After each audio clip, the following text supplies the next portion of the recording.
सूरत crime branch ने अंतर्राष्ट्रीय cyber धोखाधड़ी के खिलाफ देश की अब तक की सबसे बड़ी कार्रवाई को अंजाम दिया। ऑपरेशन म्यूल हंट के तहत सूरत पुलिस ने 2000 करोड़ से भी अधिक साइबर फ्रॉड रैकेट का पर्दाफोड़ किया है। इस बड़े रैकेट से जुड़े 4 आरोपियों को गिरफ्तार किया गया, जबकि 5 अन्य अभी फरार घोषित किए गए हैं। 2000 करोड़ से अधिक का साइबर फ्रॉड रैकेट।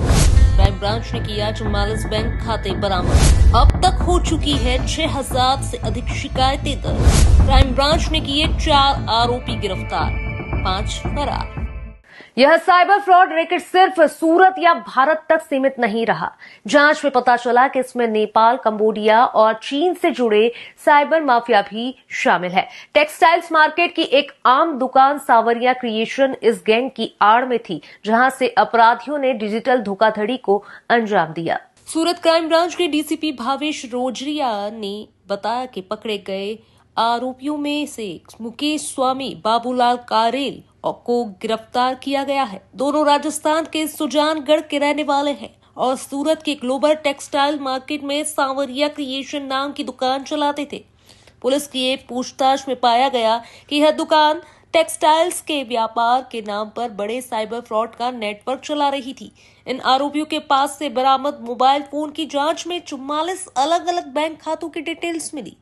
इन खातों से जुड़े लेन देन की जांच पर पता चला कि पूरे देश के 35 राज्यों और केंद्र शासित प्रदेशों में 6000 से अधिक शिकायतें दर्ज है। इन शिकायतों की शुरुआती जांच में ही करीब 750-800 करोड़ रुपए के फ्रॉड के संकेत मिले हैं।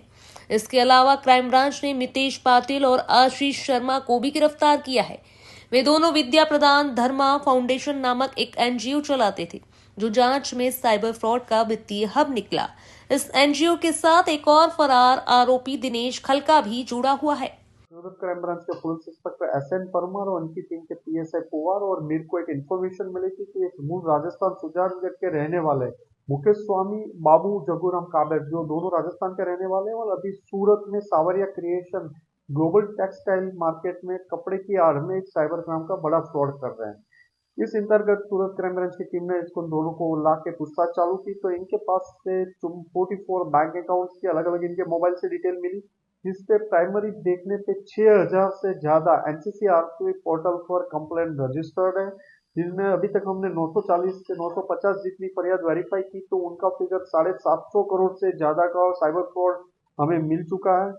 इन दोनों की पूछताछ में एक विद्या प्रदान धर्मा फाउंडेशन एनजीओ का सूरत का नाम आया, जो 2024 में इन लोगों ने खोली थी, और इसके जो दो डायरेक्टर है मितेश पाटिल और आशीष दलजीत शर्मा, इन दोनों को भी अरेस्ट किया गया। इनकी भी पूछताछ चालू है। ये 4 और इनके साथ एक वांटेड आरोपी है दिनेश केलका। ये सब 5 लोगों ने मिलकर नवंबर 2024 में ये विद्या प्रदान धर्मा फाउंडेशन एक एनजीओ खोला गया था, जिसका पर्पस था एजुकेशन के लिए, और ये लोग उसकी आड़ में साइबर फ्रॉड कर रहे थे। विद्या प्रदान धर्मा फाउंडेशन के 20 से ज्यादा करंट अकाउंट अलग अलग बैंकों में पाया गया है और उनकी पूछताछ इस बारे में चालू है। जांच में यह सामने आया है कि एनजीओ के नाम पर 20 से अधिक करंट बैंक खाते खोले गए थे। इन खातों में गिरोह धोखाधड़ी से प्राप्त रकम जमा करता और फिर उसे यूएसडीटी क्रिप्टो करेंसी में बदलकर विदेशों में ट्रांसफर किया जाता था। पुलिस के मुताबिक आरोपियों को इस रैकेट से लगभग 1 लाख यूएसडीटी का कमीशन मिला था। जांच में यह भी पता चला कि मुख्य आरोपी मुकेश स्वामी का सीधा कनेक्शन कंबोडिया, थाईलैंड, दुबई में सक्रिय चीनी साइबर माफियाओं से था। वह पिछले 1.5 साल से साइबर फ्रॉड नेटवर्क में सक्रिय था और हर 3-4 महीने में सूरत में दुकान और पता बदलता रहता था। जांच के अलावा Penganga urban co operative credit society के नाम से भी खाते सामने आए हैं, जो फ्रॉड फंड्स को छिपाने में इस्तेमाल किए गए। इन 44 खातों में से 482 शिकायतें गुजरात में दर्ज है, जिनमें से 55 शिकायतें सूरत से ही हैं।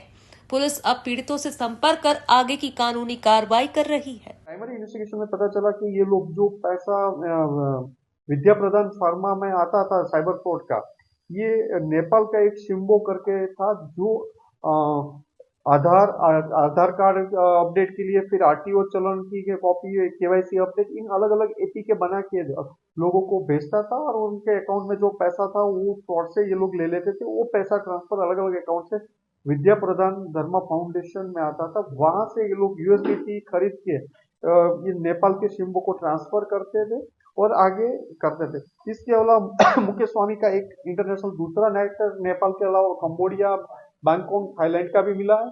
ये अलग अलग कंट्रियों में बैंकॉक, कंबोडिया, थाईलैंड और दुबई 7 बार जा चुका है। वहां के अलग अलग साइबर माफिया और चाइनीज माफिया के साथ संपर्क में था। उनके साथ मिलके ये अलग अलग म्यूल अकाउंट लेके उनको ये सारे एपीके फाइल भेज के लोगों को साइबर फ्रॉड का जो पैसा आता था वो एक NGO Penganga urban cooperative society में इनका अकाउंट में ये ट्रांसफर होता था और ये सारा पैसा वहां पार्क होने के बाद इनको अलग अलग वॉलेट के थ्रू यूएसडीटी में चाइनीज लोगों को ट्रांसफर किया जाता था। ये इन लोगों को धरपकड़ करने के बाद इनकी पूछताछ चालू है। अभी तक 44 अकाउंट्स मिले हैं जिसमें 2000 से प्राइमरी 750 में 750 करोड़ जितना तो फ्रॉड मिल गया और 6000 से ज्यादा कंप्लेन इन लोगों के खिलाफ है। पे इन पे आउट, जो एक ही पे आउट में एक बैंक अकाउंट होता है उसमें पर डे की लिमिट 5 करोड़ जैसी है, वो 22 से ज्यादा पे आउट अकाउंट मिले हुए हैं जिसके पर डे के ट्रांजेक्शन 5 करोड़ से ज्यादा होते हैं।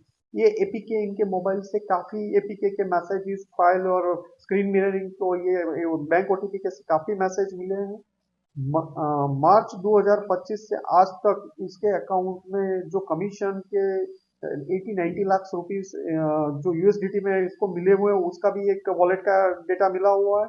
इसके अलावा काफी चीजें बरामद हुई है। इन लोगों की पूछताछ चालू है। इनके पास से एक खर्च के एक्सपेंस की शीट मिली, उसमें 6 महीने का एक्सपेंस, उसका 2 करोड़ से ज्यादा एक्सपेंस की एक शीट भी मिली हुई है। तो कहाँ का वो हुआ वो भी देख रहे हैं।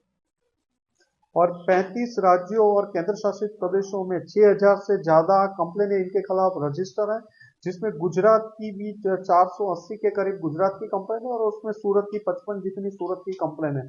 इन फरियादियों को ढूंढ के पुलिस स्टेशन में इनकी कंप्लेन लेने की कार्यवाही चालू है।